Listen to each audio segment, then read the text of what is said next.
I'm Brent, a licensed clinical social worker, and welcome back to BCK Solve Puzzles.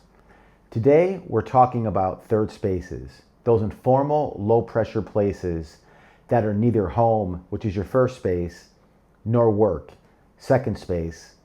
Think coffee shops, libraries, parks, bookstores, gyms, hobby meetups, or community gardens. Sociologist Ray Oldenburg coined the term in the book The Great Good Place in 1989. These spaces are voluntary, net neutral, and great for casual connection without obligation or hierarchy. Why third spaces matter for mental health. Modern life often leaves us isolated. Home equals family stress, work equals performance pressure, digital spaces equal instant dopamine, but no real belonging. Third spaces fill that gap. The key benefits of third spaces, which are evidence-based: stress reduction and limbic down regulation neutral. Predictable environments reduce cortisol, which is your body's main stress hormone that rises during chronic threat or pressure. In calm sympathetic activation, which is the fight or flight branch of your nervous system that raises heart rate, blood pressure, and alertness. This serves to quiet an overactive limbic system, which is the deeper brain network, which is the amygdala, hippocampus, etc., that tags things as dangerous as well as drives anxiety, hypervigilance, as well as exhaustion. Limbic downregulation simply means lowering the oversensitivity of this emotional alarm system so it stops sounding false alarms all day. Regular time in third spaces supports physiological recovery. This is from Ulrich et al. 1991 and Bratman et al. 2019 research.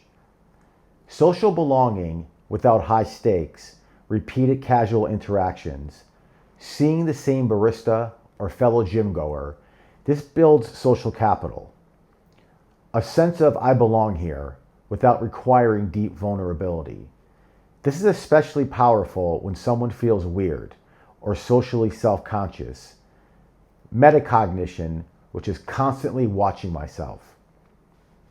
Countering scarcity mindset and indecisiveness, scarcity mindset. The belief that time, energy, money, or opportunities are limited and any risk could ruin everything. This serves to fuel hesitation. Low-risk experiments in third spaces generate abundance evidence. Proof that small investments usually don't lead to catastrophe, reducing decision fatigue, and strengthening the prefrontal cortex regulation over limbic fear signals. Dopamine regulation in flow states, dopamine regulation. Balancing the brain's reward chemical so you get sustainable pleasure from effort instead of quick digital hits. Digital hits, which are instant rewards from scrolling, notification, or porn, cause tolerance cravings. Third spaces promote healthy pain, effortful, delayed reward activities. This is per Anna Lembke's Dopamine Nation book, 2021. They shift reward pathways towards real-life engagement, helping reset hedonic tone, which is your baseline level of pleasure and satisfaction, and reduces exhaustion from constant overstimulation. Many activities, such as climbing, board games, gardening, serve to create flow states, complete absorption and enjoyment where time disappears and self-consciousness fades. This is from the work of Csikszentmihalyi in 1990. Identity and self-worth development hobbies and routines in third spaces give you sources of mastery as well as identity outside of work and family, directly countering I don't have hobbies and the feeling of being weird or lacking flow. Universal types of third spaces. Here are some adaptable examples. Casual consumption, coffee shops, bookstores, libraries, bakeries. Activity-based, gyms, yoga, dance classes, martial arts dojos, running and walking groups, board game meetups, nature and movement, public parks, trails, botanical gardens, beaches, interest, hobby groups, book clubs, photography circles, trivia nights, open mic events, volunteer and civic, animal shelters, community gardens, and cleanup days. Digital bridges with caution, moderated forums, and Discord servers, Discord servers are similar to a free online clubhouse for hobbies. Here are some clinical strategies for introducing third spaces. Third spaces are neutral playgrounds for adults. They let you practice being around people and doing things without the high stakes of work or family. Research shows they lower stress hormones, build social ease, and shift your brain from scarcity alert to I'm safe and can explore mode.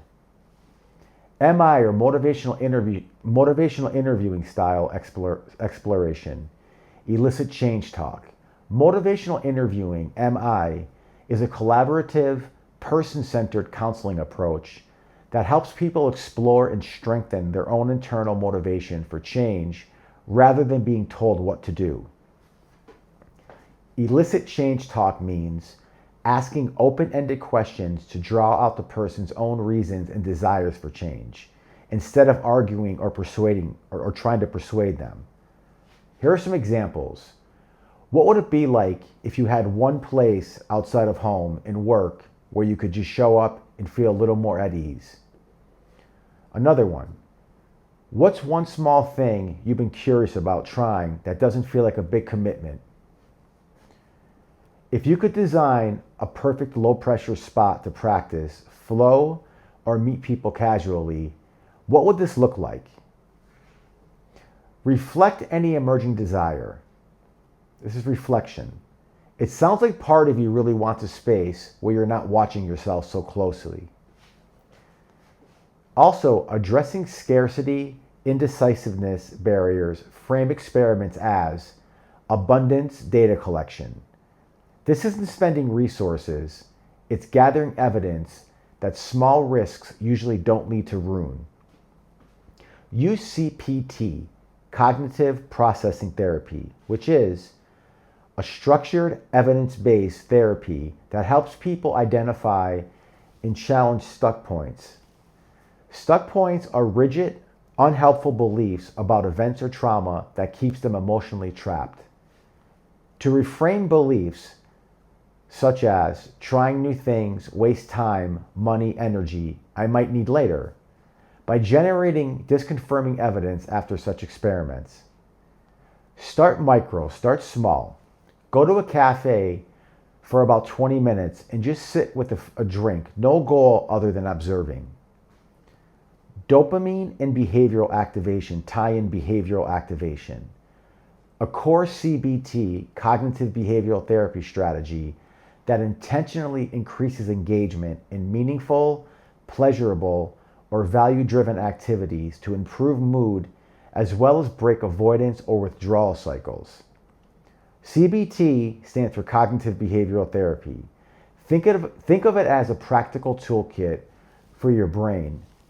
It helps you spot unhelpful thoughts that make you feel bad or stuck, then gently challenge them and try new ways of thinking as well as acting so you feel better. What you think affects how you feel, affects what you do. Third spaces replace passive digital hits with active effort-based rewards, serving to build longer-lasting energy as well as mood stability. Another thing is homework progression. Here are some general examples of homework progression. Week 1. Visit one third space for 15 to 30 minutes, observe only, and log this. Physical sensations, thoughts, any shift in weirdness or hypervigilance. Try logging those activities. Week 2. Return to the same space 2 to 3 times. Notice familiarity effect. Week 3. Try one small interaction. An example is ask a question, comment on something neutral, or add a recurring activity. And now for the closing. Build your third space. Third spaces aren't just nice.